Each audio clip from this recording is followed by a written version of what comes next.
Hello friends, welcome back to the mini video guys and my YouTube channel guys. Today friends we are going to talk about guys how can we unpair guys Bluetooth earphone to our phone. Friends, you have paired any Bluetooth device and guys now you want to unpair it, you don't want to use. So friends, how can you unpair? Today I will tell you in this video guys. So before starting video friends, first of all go and subscribe the channel guys, click the bell icon and like the video. So friends, now let's see how can we unpair Bluetooth earphones.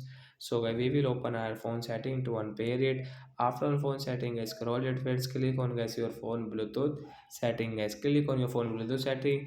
Friends, you can see guys we have paired guys this Ubon, you can see guys pair Bluetooth device Ubon CL company earphone, and guys now we want to unpair. And friends, you can see guys use for coil setting guys, you can connect and off, means you can on and off from here. Media audio contact sharing guys, you can on and off from here. So friends, you can see unpair option guys, tap on unpair guys. After unpair guys we cannot use. If we use, so guys you can see that we will have to give permission allow, then guys pair, so guys we can use it, otherwise not. So that's it guys, thanks for watching the video, bye guys.